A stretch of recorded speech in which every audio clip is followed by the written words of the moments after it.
Hədisdə varmız, o nəkir və münkir cəmaat arasında inkir-münkir deyərlər. Əsl həqiqətdə nəkir və münkir və yaxud da bəşir və nəzir mələkləri deyərlər. Yəni müjdə verən, mükafat verən və insanı qorxudan. Yəni insanın xeyir və pis əməllərini yazan mələklər var sağ-sol çeynində. Yəni sağda nəkir, bəşir əyləşər, mükafata layiq olan əməllərimizi qeyd eləyər, solda sağ nəzir və yaxud da bu mələklər əyləşər, qeyd eləyər. Baxın Allahın bizlə rəhmətinin davranışına. Hədisdə varmız, elə ki insanın zehnindən bir yaxşı bir iş keçir, misal olaraq bir yoxsul görür, fikrindən keçirir ki, misal bugün ayın 10-udur, ayın 15-i maaş alasıdır. Biz sağda bir misal vururuz ki, ta məsələnin mahiyyətini gözəl bir şəkildə təhvil ala bilək.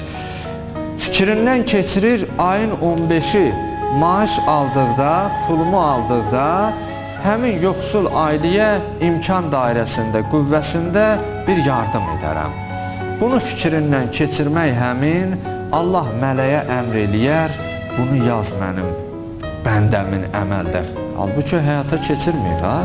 Hələ məlumdur 15-i ala, almaya, 15-nə qala, qalmaya, alandan sonra hələ verə, verməyə, fikrindən daşına, daşınmaya, nə qədər məsələlər ola bilər. Amma fikrindən keçsək həmin, Allah mələyə əmr eləyər, yaz mənim bəndəmin əməl kitabçasına, dəftərinə. Mələk yazar. Elə ki ayın 15-i gələr, elə niyyətində olanı həyata keçirər, Allah Mütəal Quran-ı Kərimdə buyurur, "Əmən cəə bil hasanəti fələhu əşru əmsalihə."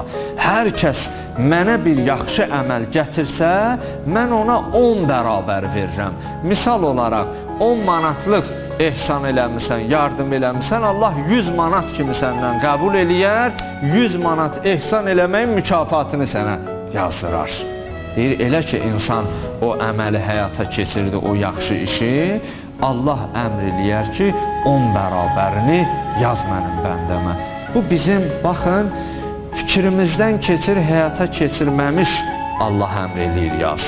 Həyata keçirəndən sonra 10 bərabərini əmr eləyir yaz. Amma indi pis işə gələk, bir şər əmələ gələk. Fikrimdən keçirirəm ki, mən bir müsəlman qardaşıma, bir ümmət-i İslam, ümmət-i Peyğəmbərə ziyan verəm. Fikrimdən bir ziyan verici bir səhnə keçirdirəm. Onu keçirəcək həmin mələk yazmaq istədikdə Allah əmr eləyər, qələm saxla. Mələk deyər, bəs yaxşı əməl fikirdən keçsək həmin əmr edirdin, yaz. Allahım, Allah Mütəal Hatifdən səda gələr, deyir, axı bəndəm fikrindən keçirib, bəlkə fikrindən yayındı, heç o işi icra eləmədi. Heç yaxşı da demir, ha, fikrindən yayınar, bəlkə eləməz. Elə fikrimizdən keçsək həmin əmr eləyir, alqışa, təqdirə layiq əməldir, yaz mənim bəndəm üçün. Amma pis iş fikrimizdən keçəndə, mələk yazmaq istəyəndə, bax, Allahın rəhməti ilə bizim davranmasına, yazmaq istəyəndə deyər, qələm saxla. Bəlkə mənim bəndəm fikrindən daşındı, heç o işi görmədi. Deyir, elə ki, bəndə o pis işi həyata keçirər, mələk yazmaq istəyəndə artıq eləyib axı. Hatifdən səda gələr, qələm saxla. Bir rivayətdə 7 saat, bir rivayətdə isə 9 saat, 7 daha məşhurdur sənədi nöqteyi nəzərdən. 7 saat Allah möhlət verər. Əgər o 7 saat ərzində mələyə deyər, bəlkə peşman oldu, üzrxahlıq elədi, Allah məni bağışla, səhv eləmişəm, keçkinən günahımdan ifadəsini bəlkə mənim bəndəm dilinə. Deyir, 7 saat ərzində möhlət verilər. Əgər istiğfar eləsə, heç onun əməl kitabçasına o əməl qeyd olunmaz. Bizim belə bir gözəl Allahımız var. Baxaq, 7 saat ərzində əgər istiğfar eləməsə bəndə, orada həyata keçirəcək həmin Allah birə neçə verirdi? Ölənləri üzrə 10 verərdi, 10 bərabər. Amma günahdasa birə-bir. Bir günah eləmişiksə, Allah da 10 bərabər cəza bizə yazmaz. Əmr eləyər, elə birə-bir yazsın.